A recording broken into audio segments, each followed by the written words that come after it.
They called her the Invisible Woman.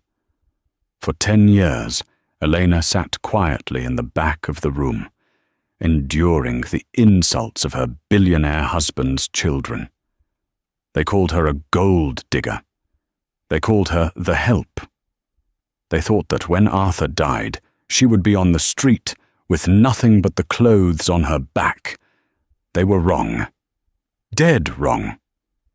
When the most expensive lawyer in Manhattan opened the leather-bound folder, he didn't ask Elena to leave. He asked the children to sit down and shut up, because the woman they ignored wasn't just the wife. She was the owner of the very chairs they were sitting on, and the secret she was about to reveal would cost them everything. The rain in Seattle didn't wash things clean. It just made the grime slicker. It was a miserable grey Tuesday when they lowered Arthur Sterling into the wet earth of the family plot at Lakeview Cemetery. Elena Sterling stood at the edge of the grave, the mud threatening to ruin her modest black heels. She held a simple black umbrella, her knuckles white against the handle. She stood alone. 10 feet away, under a sprawling, heated canopy tent reserved for the immediate family, stood Arthur's children from his first marriage, Julian and Victoria. Julian, 35, and wearing a bespoke Italian suit that cost more than Elena's first car, looked bored. He checked his Rolex repeatedly, tapping the face of the watch as if to speed up the priest's eulogy. Beside him, Victoria, 3 years younger and drowning in vintage Chanel, was sobbing theatrically into a lace handkerchief. Eleanor knew for a fact that the handkerchief was dry. Victoria had spent the last week arguing with the hospice nurses about the morphine drip, terrified her father would spend her inheritance on pain management. And so, the priest intoned, his voice fighting the wind, we say goodbye to a titan of industry, a father, a husband. At the word husband, Julian scoffed audibly. He turned his head slightly, locking eyes with Eleanor. The sneer was practiced, sharp, and intended to cut. He leaned over to his sister, whispering loud enough for the wind to carry the words to Eleanor. Look at her, Julian hissed, standing there like a lost puppy. I bet she's calculating how quickly she can pawn the wedding ring. Victoria giggled, a harsh sound like glass breaking. She better enjoy the view. By Friday, the locks on the manor will be changed. I've already called the security firm. Elena didn't react. She didn't flinch. She simply stared at the mahogany casket. Let them talk, she thought. Let them think I am weak. For 7 years, Elena had been Arthur's wife. She had been 30 when she married the 60-year-old CEO of Sterling Maritime, a global shipping logistics empire worth billions. The press had eaten it up, the titan and the secretary. They painted her as the opportunist who snagged the lonely old man. Julian and Victoria had made her life a living hell, treating her like a trespasser in their ancestral home. They excluded her from family holidays, mocked her background in front of the servants, and constantly referred to her as the mistake. But Elena knew something they didn't. She knew Arthur. Arthur hadn't married her for her beauty, though she was striking. He married her because she was the only person in the room who actually listened to him. He married her because, late at night, when the pain of his illness kept him awake, she was the one discussing the Asian market expansion strategies with him, not the nurses, and certainly not his children who were busy partying in Ibiza or losing millions in Vegas. The funeral service ended. The crowd began to disperse, a sea of black umbrellas moving toward the line of limousines. Elena folded her umbrella. She walked toward the lead limousine, the one designated for the widow. As she reached for the handle, a hand slammed against the door, holding it shut. It was Julian. Up close, he smelled of expensive scotch and entitlement. "Wrong car, Elena," he said, a cruel smile playing on his lips. This is for family." Elena looked up at him, her face calm. "I am his wife, Julian." "You were his nurse with a ring," Victoria chimed in, stepping up beside her brother. She looked Elena up and down with distaste. "And the show is over. You can take an Uber back to the estate to pack your things. The reading of the will is at 4:15 p.m. Don't be late. We want to get this over with so we can fumigate the house." The driver, a man named Henderson, who had driven Arthur for 20 years, looked uncomfortable. He liked Elena. She had always remembered his daughter's birthday. "Mr. Sterling," Henderson started.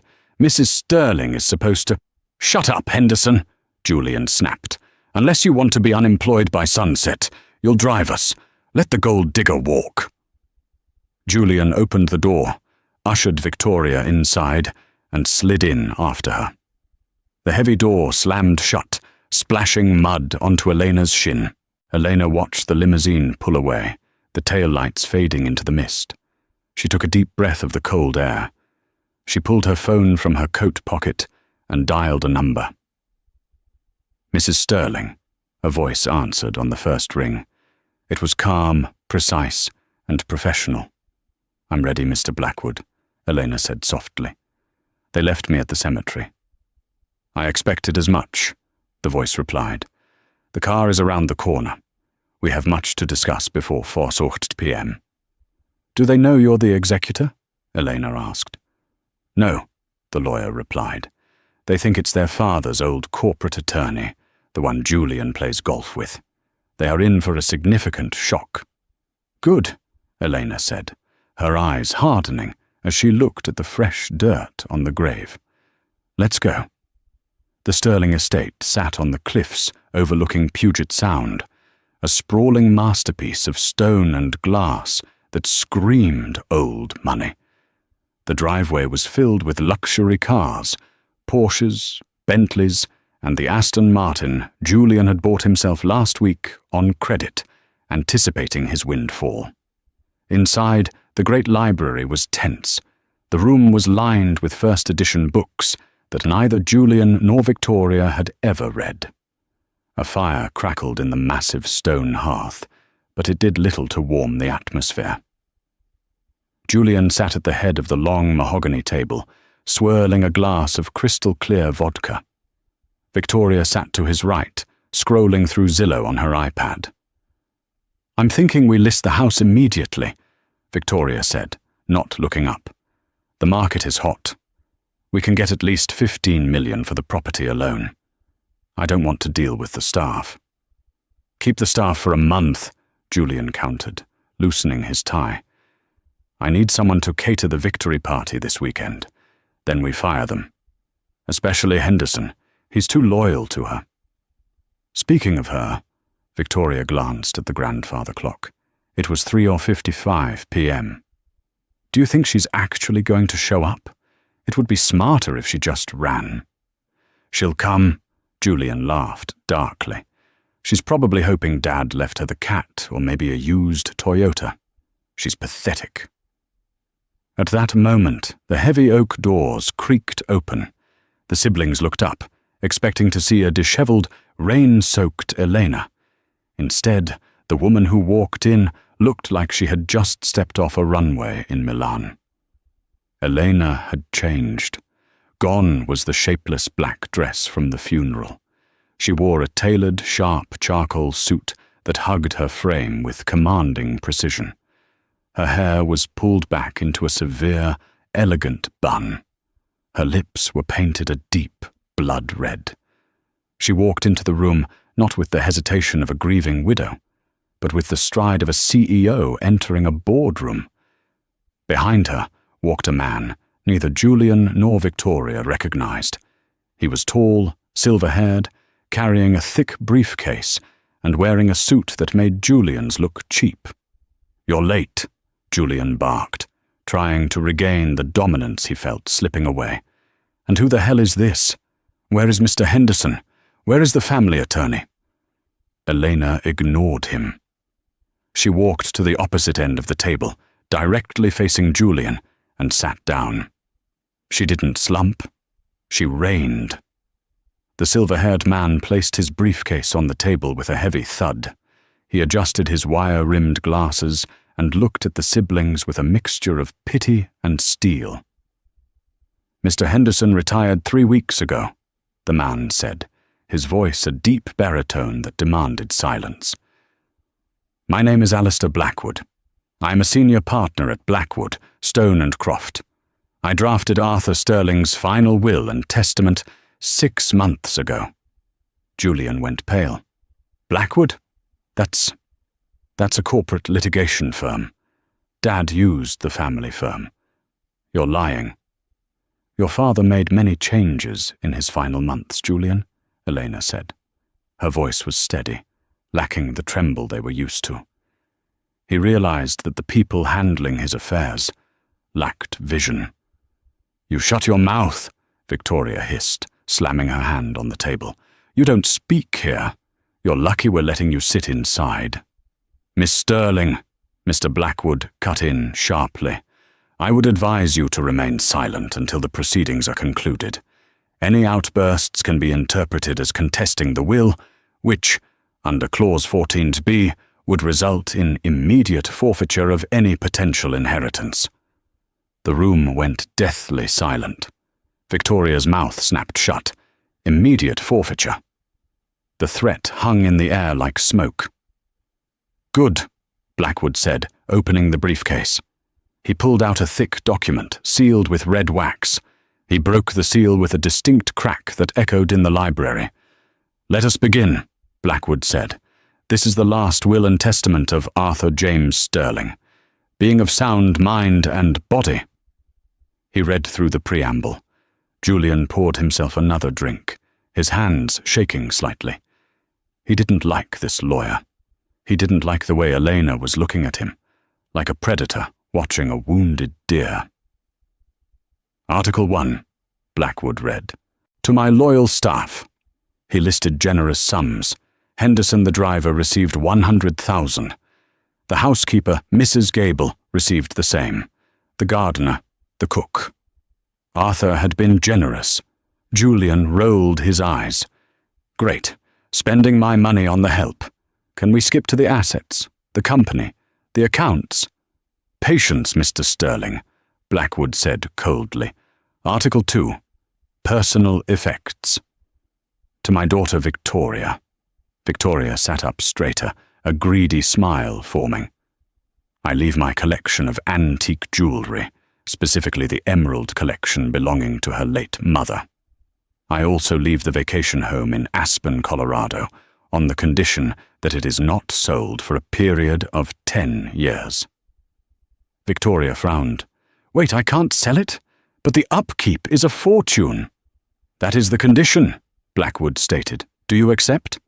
"Fine," she huffed. "Whatever. The jewelry is worth millions." "To my son, Julian." Julian leaned forward, his knuckles gripping the table.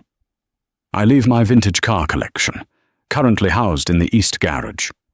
I also leave the sum of $500,000. Julian blinked. He froze.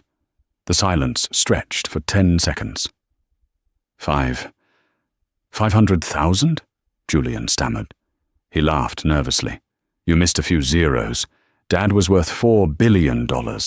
500,000 is... It's a joke. That doesn't even cover my debts." "The text is clear," Blackwood said. "Where is the rest?" Julian screamed, standing up and knocking his chair over. "The shipping company, Sterling Maritime, the stocks, the offshore accounts. Who gets the empire?" Blackwood looked up from the paper.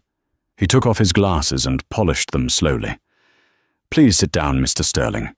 We are getting to Article 3, the residual estate and control of Sterling Maritime." Julian sat, his face red, sweat beading on his forehead. "Read it," he snarled. Blackwood looked at Eleanor. She gave him a barely perceptible nod. "Article 3, Blackwood read, his voice ringing with authority. "I, Arthur Sterling, being aware of the distinct lack of business acumen, moral character, and work ethic displayed by my children, do hereby bypass them entirely regarding the ownership of Sterling Maritime. What? Victoria gasped. Regarding the controlling interest in Sterling Maritime, comprising 51% of all voting shares, and the ownership of the Sterling estate, and all liquid assets not previously mentioned. Blackwood paused. He looked directly at Julian. I leave everything, in its entirety, to the only person who helped me build this company back from the brink of bankruptcy 5 years ago. My partner in life and in business. My sole beneficiary, Mrs. Elena Sterling. The gasp that came from Victoria was so loud it sounded like she had been punched in the gut. Julian stared at Eleanor. His brain couldn't process the words. No, he whispered. That's impossible. She's a secretary. She's a nobody. Eleanor slowly stood up. She placed her hands flat on the table and leaned toward Julian. Actually, Julian, Elena said, her voice dropping an octave, becoming the voice of the person who had been secretly running the company from Arthur's bedside for 2 years. I'm the chairman of the board, and you're sitting in my chair. The silence in the great library was shattered by the sound of glass striking stone. Julian had hurled his heavy crystal tumbler against the fireplace, sending shards and vodka spraying across the hearth. You are a liar! Julian screamed, his face turning a mottled shade of purple. He pointed a trembling finger at Mr. Blackwood. You forged this. My father would never leave his legacy to a domestic servant. She changed his bedpans. She didn't run his company. Elena remained seated, her expression unreadable. She slowly picked up a heavy fountain pen from the table, Arthur's favorite pen, and twirled it between her fingers. Sit down, Julian, Elena said. Her voice wasn't loud, but it carried a terrifying weight. You are embarrassing yourself. I'm not going anywhere. Julian lunged toward the table, grabbing the will. I'm tearing this trash up. I'm calling the police. You manipulated a dying man. That's undue influence. That's fraud. Actually, Mr. Blackwood interjected calmly, stepping between Julian and Eleanor. Arthur anticipated this reaction.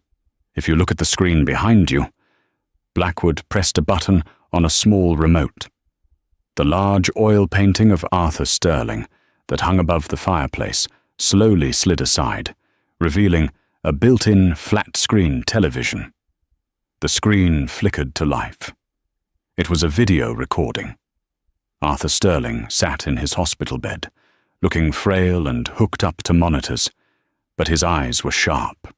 He held a newspaper dated 3 days before his death to prove the timeline. Hello, Julian. Hello, Victoria. The video Arthur rasped. Victoria gasped, covering her mouth.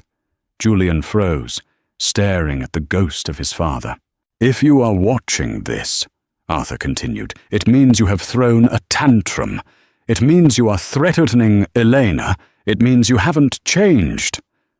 Arthur paused to cough, a wet, rattling sound. I want to be clear. I am of sound mind. I am leaving everything to Elena, because she is the only one who didn't ask for it.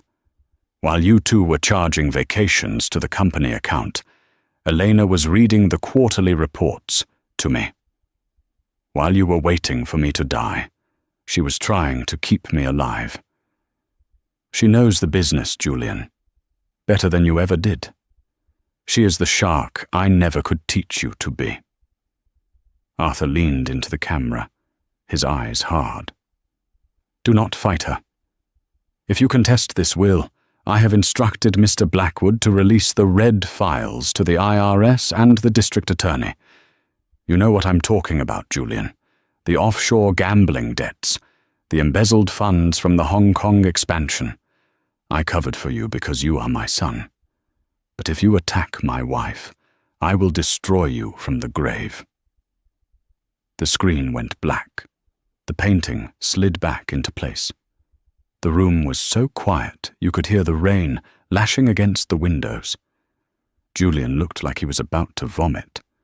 The red files. He slumped into his chair, defeated.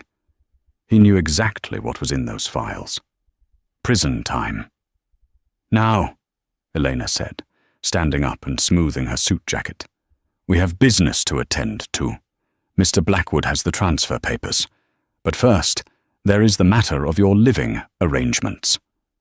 Victoria looked up, eyes wide with panic. What? You can't kick us out. This is our childhood home. It was, Elena corrected. Now it is my house, and I don't like house guests who insult the hostess. Elena checked her watch. It is 4:20 p.m. You have until 6:00 p.m. to remove your personal belongings. Anything left after that time will be donated to charity. 2 hours? Victoria shrieked. That's impossible. I have an entire wardrobe. I have furniture. Take what you can carry, Elena said coldly. Leave the furniture. That belongs to the estate. And leave the keys to the Aston Martin, Julian. It's part of the collection now. You can't do this, Julian whispered, his voice broken. Eleanor walked around the table until she was standing right next to him. She leaned down, whispering in his ear. Do you remember last Christmas, Julian, when you told the catering staff not to serve me wine because the help shouldn't drink on the job? I remember. Now get out of my house. She turned to the door. Henderson. The doors opened, but it wasn't the old driver. It was a team of 4 large men in dark suits. Private security. Escort Mr. Sterling and Miss Sterling to their rooms to pack, Elena ordered. Ensure they do not take any estate property. Then, escort them off the premises. As the security guard stepped forward, Julian looked at Elena with pure hatred. This isn't over, Elena. You think you can run a multi-billion-dollar shipping empire? The board of directors will eat you alive. They'll never accept a secretary as chairman. You'll be bankrupt in a month. Elena smiled, a genuine, chilling smile. I guess we'll see on Monday, won't we?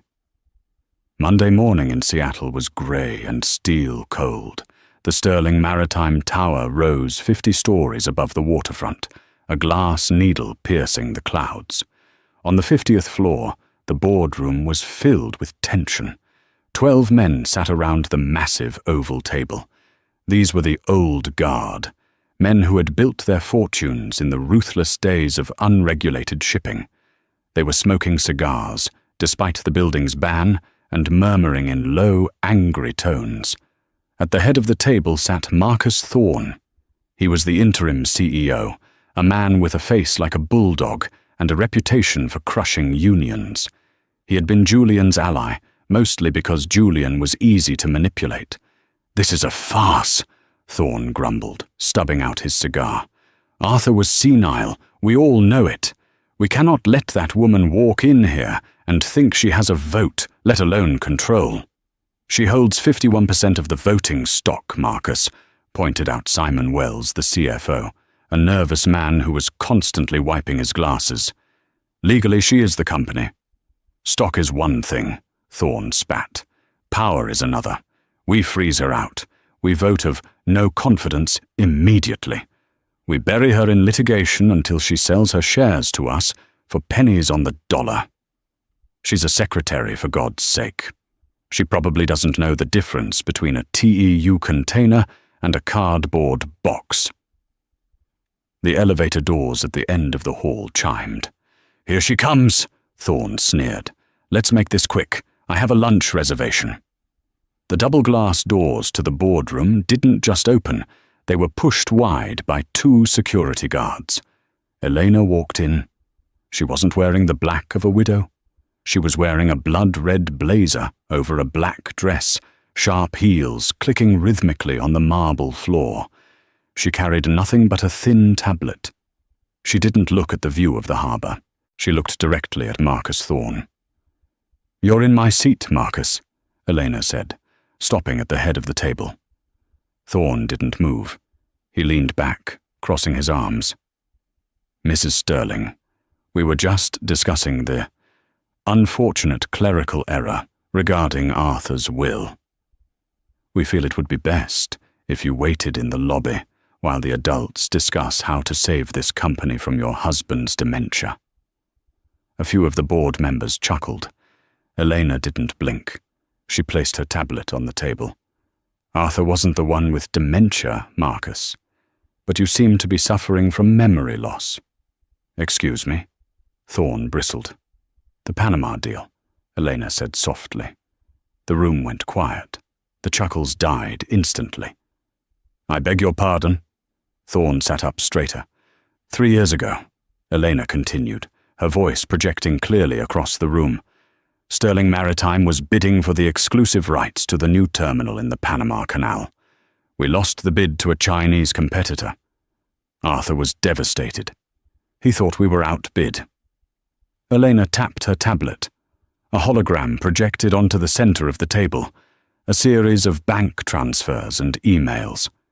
"But we weren't outbid," Elena explained, walking slowly around the table, making eye contact with every man there.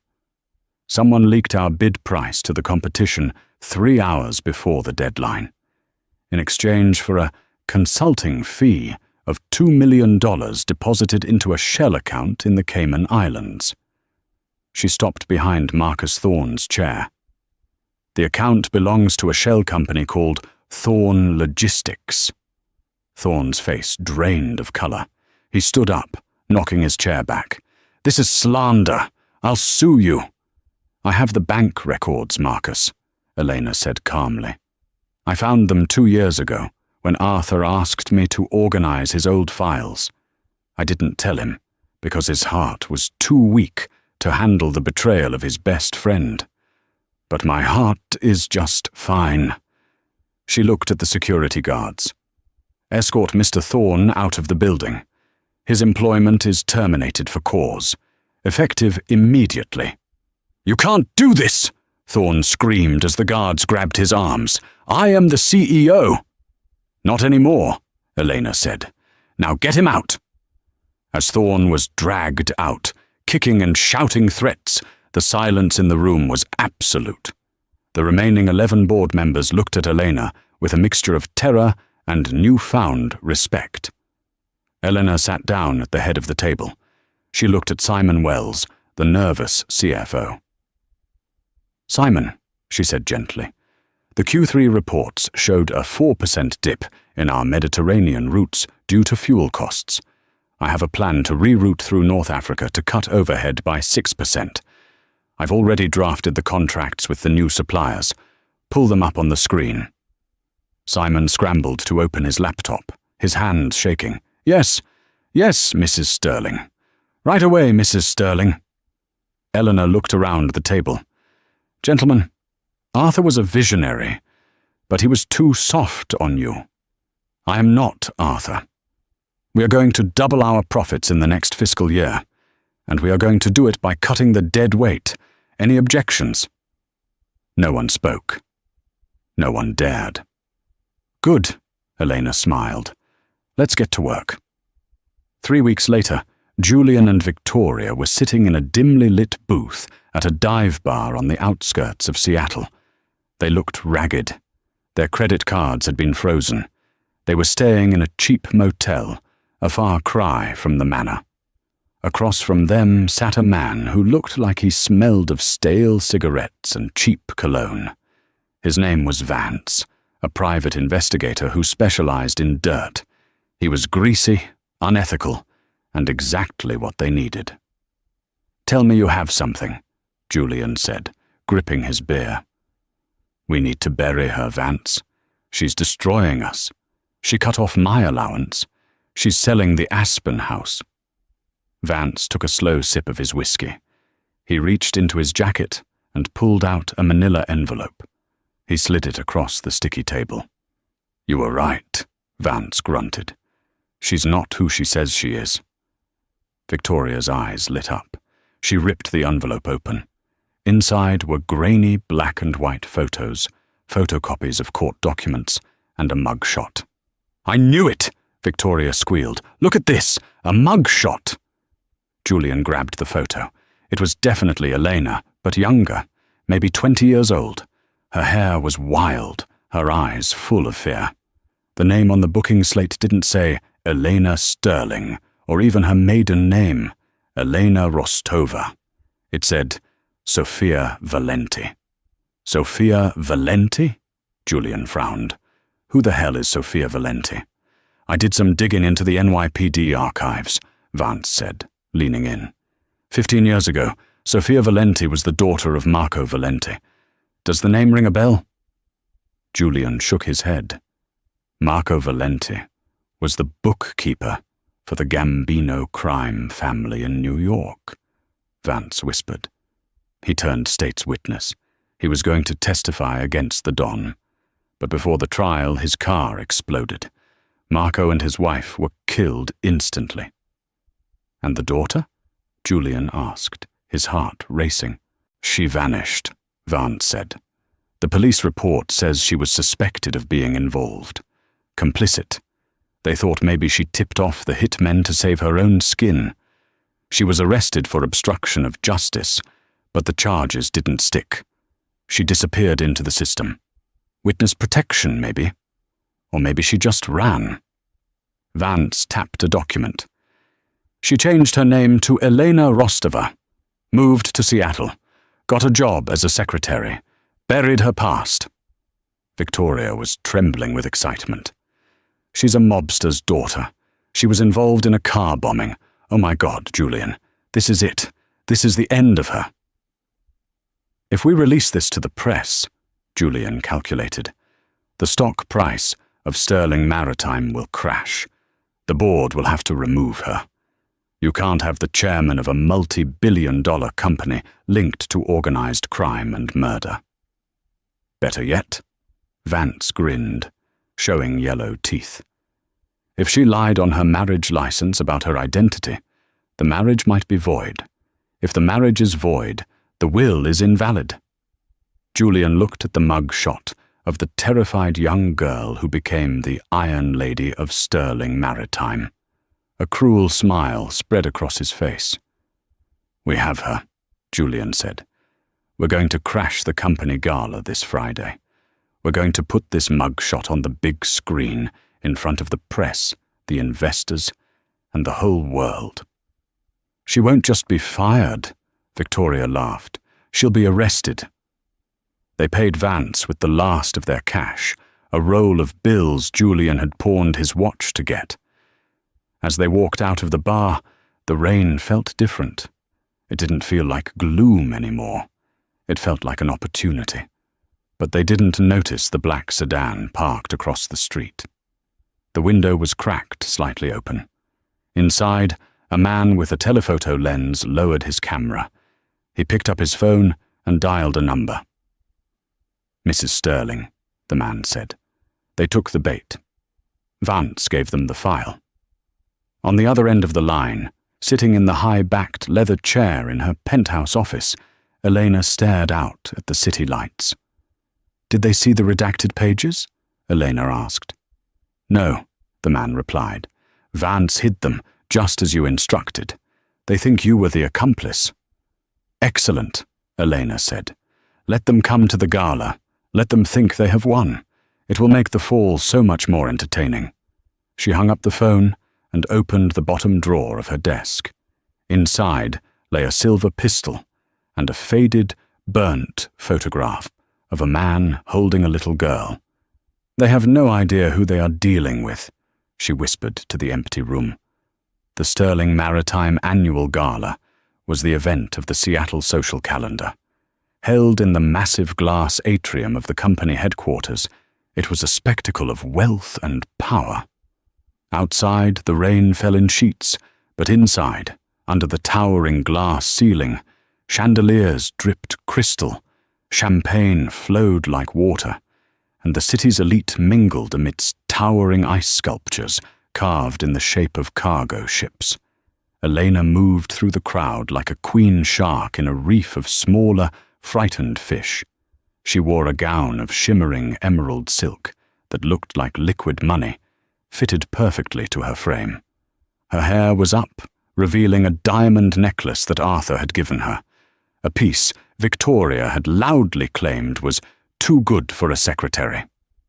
The board members, now terrified of her after Marcus Thorne's public execution, bowed and scraped as she passed. Investors who had doubted her were now desperate to shake her hand, having seen the stock price jump 12% since she took over. At 9 p.m., the lights dimmed. A spotlight hit the center stage. Elena walked up to the microphone.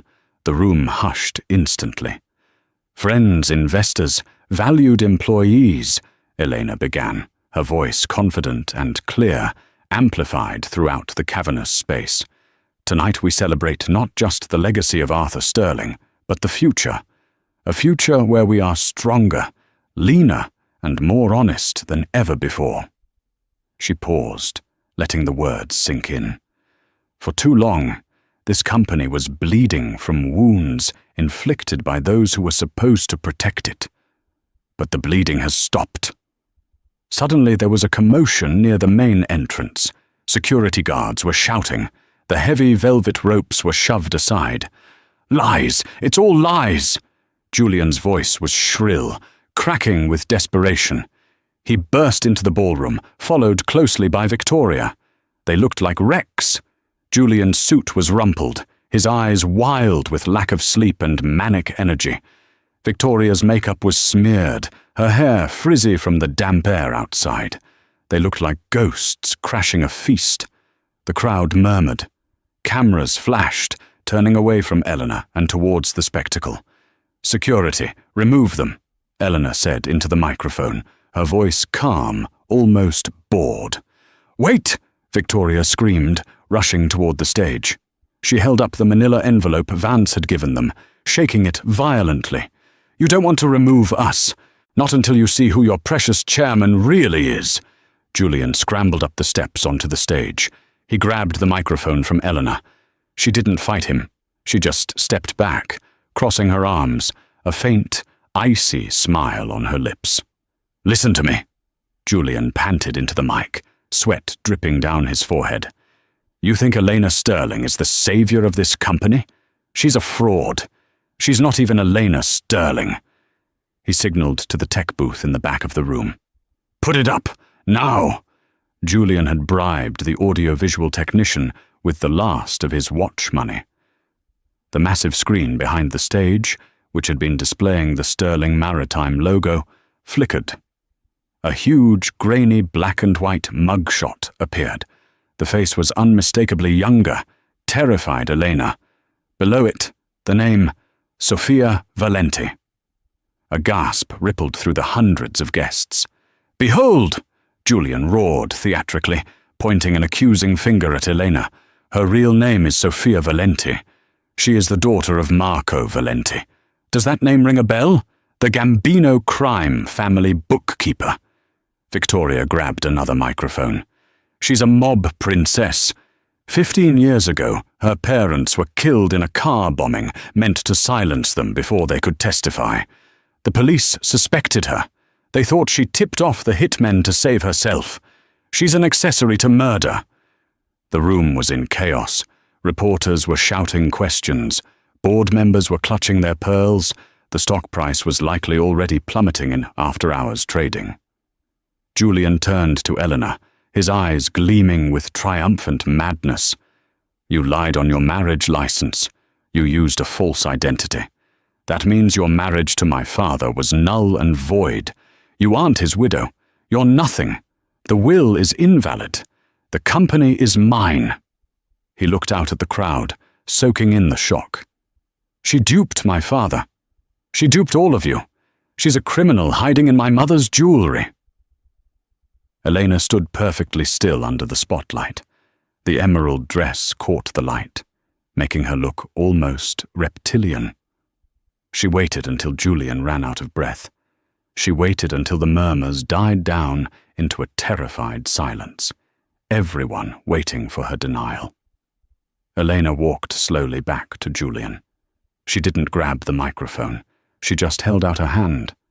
Julian, confused by her lack of fear, hesitated, then handed it to her. Elena looked at the massive mugshot of her terrified younger self on the screen. "You are right, Julian," Elena said softly into the microphone. The room froze. Victoria let out a squeak of disbelief. "That is me," Elena continued, her voice gaining strength. "My name was Sofia Valenti.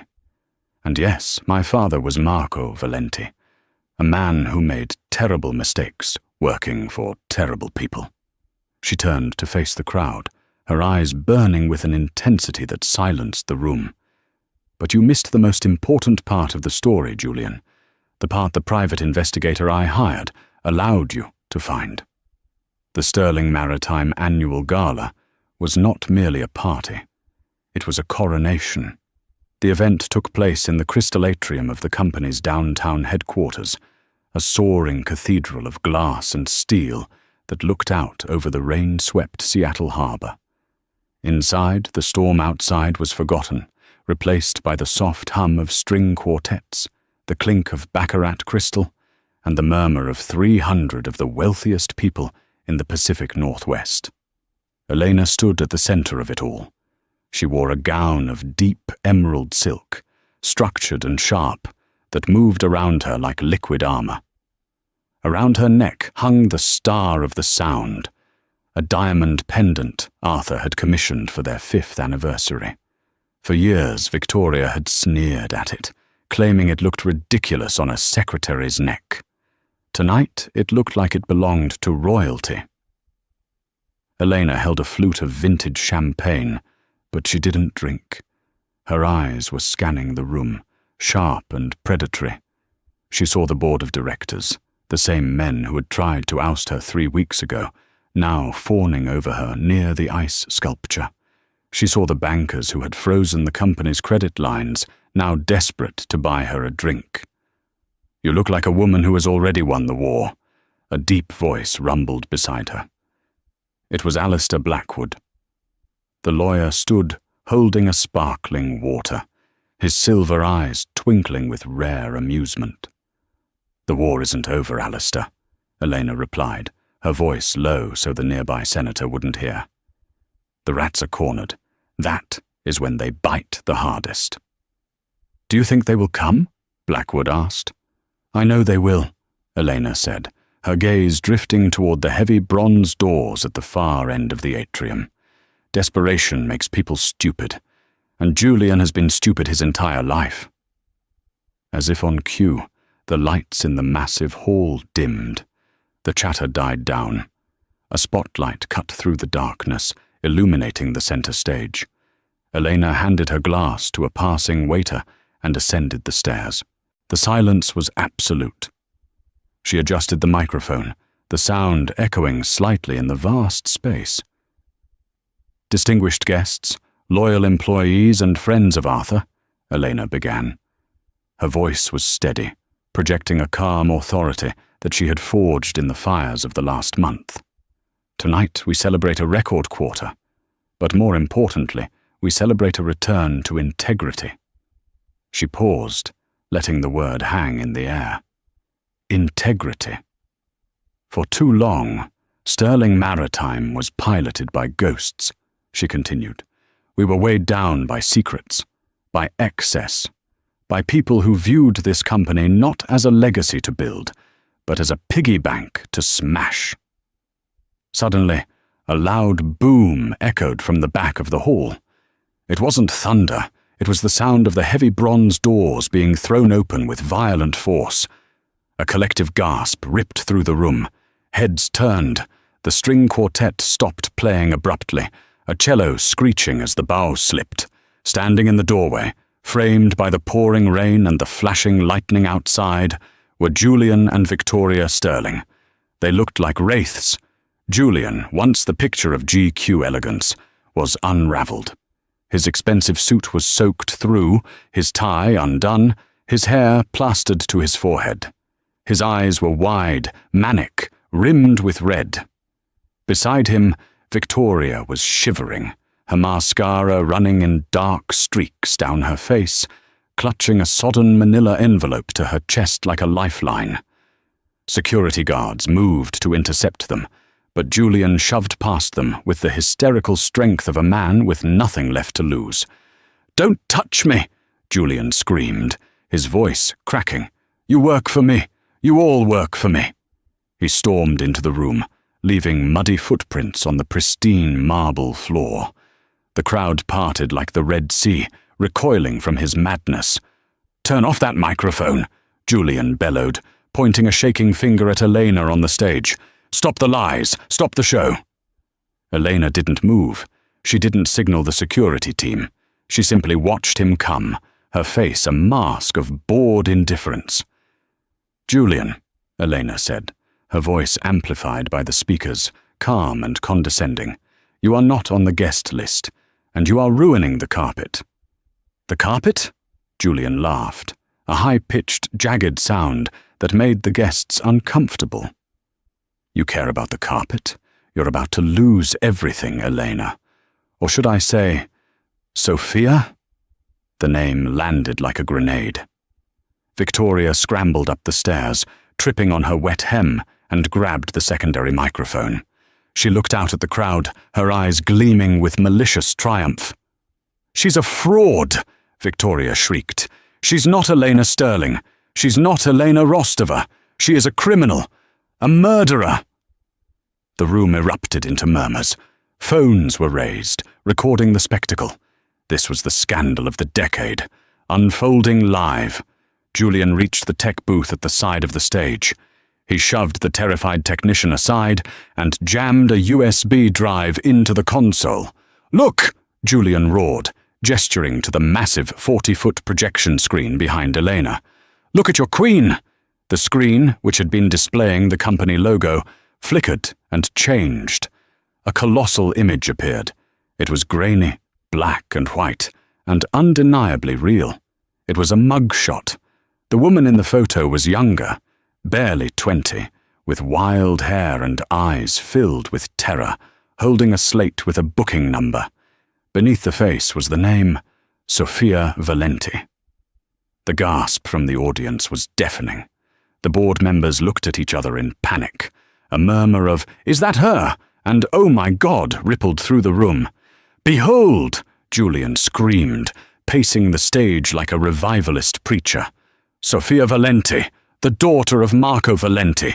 Does that name sound familiar to anyone who reads the crime blotters?" He turned to the crowd, soaking in their shock. Marco Valenti was the accountant for the Gambino crime family. He washed blood money for the mob. And his daughter? She was his accomplice. Victoria jumped in, her voice trembling with excitement. 15 years ago, Marco Valenti and his wife were killed in a car bombing in New York. The police suspected her. They believed she tipped off the hitmen to save her own skin. She sold out her own parents to the mob. "She's a monster!" Julian yelled, turning on Elena. He was inches from her face now, spitting as he spoke. "You are a fugitive. You lied on your marriage license. You used a fake name. That means your marriage to my father is void. The will is invalid. You are nothing but a squatter in my house." Julian spun around to face the stunned crowd. "I have called the police. They are on their way right now to arrest this gangster. Sterling Maritime belongs to the family. It belongs to us." The silence that followed was suffocating. 300 pairs of eyes were fixed on Elena. They were judging her. They were rewriting their history of her. The secretary label was gone, replaced by mobster. Elena looked at the mugshot of her younger self. She looked at the terror in those eyes. She remembered that day. She remembered the smell of the ink on her fingers. She remembered the feeling of being utterly alone in the universe. She slowly turned her gaze to Julian. He was panting, grinning, certain of his victory. He thought he had stripped her naked in front of the world. Elena stepped forward. She didn't attack him. She didn't shout. She walked past him to the podium. She gripped the sides of the lectern, her knuckles white, not from fear, but from the sheer force of the truth she was about to unleash. "You are right, Julian," Elena said softly. The microphone picked up the whisper. The room froze. Julian's grin widened. "I am Sofia Valenti," Elena confessed, her voice gaining strength, resonating through the hall. "And yes, my father was Marco Valenti. He was a weak man who made terrible choices. He worked for monsters." She looked out at the crowd, meeting their eyes, refusing to look away. "But your investigator missed the most important part of the file, Julian, the part that is sealed by the federal government." Julian frowned. "What? What are you talking about? You're a criminal." "I was 20 years old," Elena said, her voice cutting through his interruption. "My father decided to turn state's evidence. He was going to testify against the Don. We were in the witness protection program. We were supposed to be safe." She paused, closing her eyes for a brief second, allowing the memory to surface. "It was a Tuesday, just like the day we buried Arthur. It was raining. The room was deathly quiet. Even the servers had stopped moving. We were in a safe house in Queens," Elena narrated, her voice trembling with a raw emotion that no actor could fake. "My mother realized she had left her purse in the car. She asked me to get it. I was walking toward the driveway.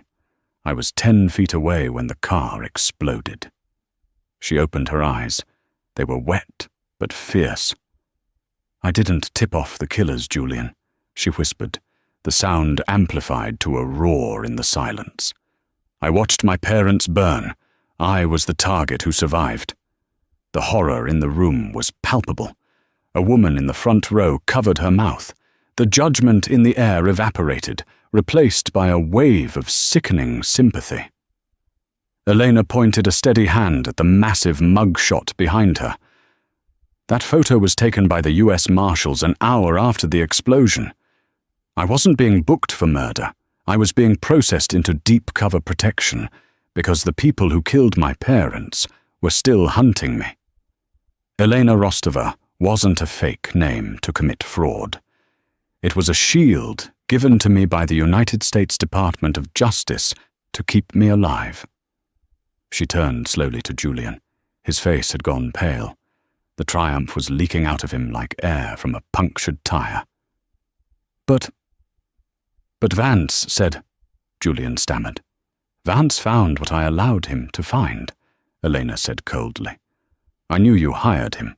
I knew you were digging, so I let you find the old ghost."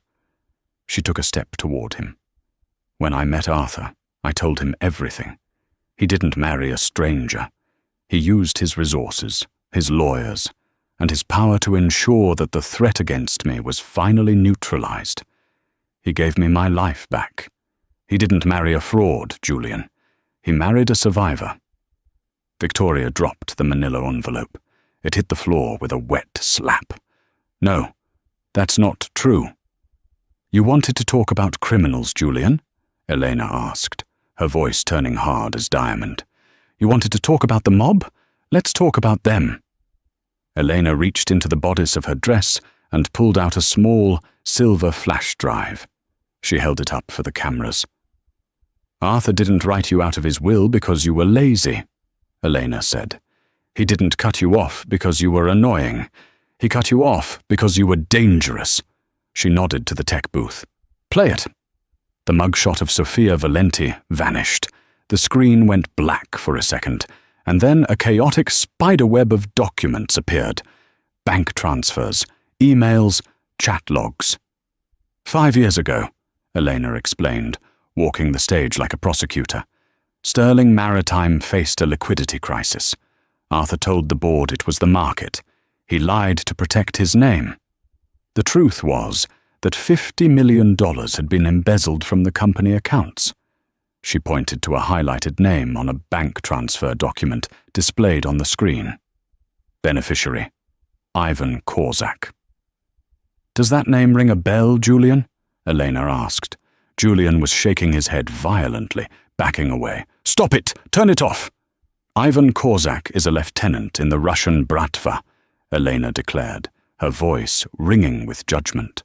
"The same organization that absorbed the remnants of the family that killed my parents."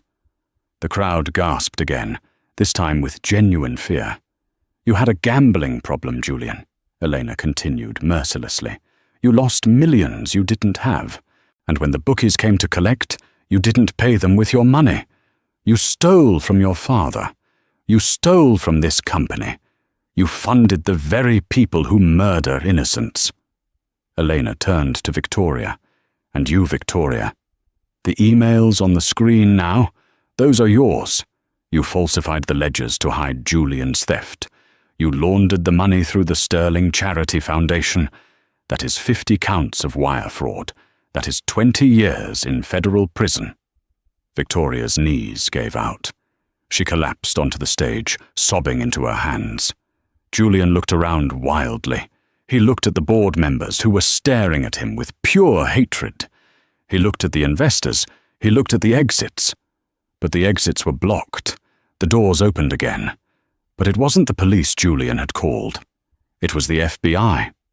A dozen agents in windbreakers marked Federal Agent marched into the room, shaking the rain from their jackets. They weren't looking at Elena. Julian Sterling, Victoria Sterling, the lead agent shouted. You are under arrest for embezzlement, money laundering, and conspiracy to commit fraud. Julian stumbled back, bumping into the podium. He looked at Elena one last time. He looked for a shred of mercy in her eyes. He found none. You tried to destroy me with my past, Elena said to him, her voice low, just for him. But you forgot one thing, Julian. I grew up in a war zone. You grew up in a country club. You never stood a chance. The agents swarmed the stage. They handcuffed Julian, forcing his arms behind his back. He was crying now, ugly, sobbing tears. They hoisted Victoria up, who was screaming for her father, a father she had disrespected until the day he died. As they were dragged out of the crystal atrium, the flashbulbs went off like strobe lights, capturing their ruin for the morning papers. Elena stood alone on the stage. The screen behind her went dark. The silence in the room was heavy, but it wasn't tense anymore. It was reverent. She smoothed the front of her emerald dress. She took a deep breath, exhaling the ghost of Sophia Valenti, exhaling the fear she had carried for 15 years. She walked back to the microphone. I apologize for the interruption, Elena said, her voice composing itself back into the cool, elegant tone of the chairman. As I was saying, we are clearing out the rot.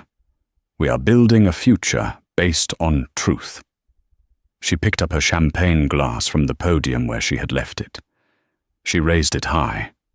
To Arthur, she said, the only man who really knew me.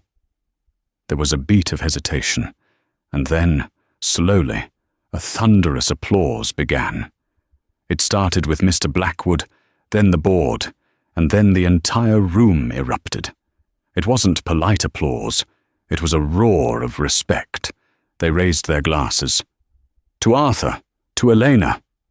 Elena took a sip of the champagne. It was cold, crisp, and tasted like absolute power. She looked out at the rain hitting the glass roof. The storm was still raging outside, but in here she was untouchable. The ignored wife was gone. The Queen had ascended. And that, ladies and gentlemen, is how you checkmate your enemies. Elena didn't just survive, she rewrote the game. She let Julian and Victoria dig their own graves with the very shovel they brought to bury her. It turns out, the invisible woman had the clearest vision of them all. I have to ask you guys, was that final twist satisfying? Do you think Julian and Victoria deserved the FBI raid, or was the public humiliation enough? I personally think the Russian mob debt reveal was the perfect karma for two people who judged Elena for her past. Let me know your theories in the comments. What do you think Elena did with the company next? Did she sell it, or did she build an empire? If this story kept you on the edge of your seat, please do me a huge favor. Hit that like button. It tells YouTube that you love this kind of drama. And if you haven't already, subscribe and turn on the notification bell. We have a crazy revenge story involving a cheating fiancé and a lottery ticket coming up next week that you do not want to miss. Thanks for watching, and remember, be careful who you ignore. They might just be the one running the show.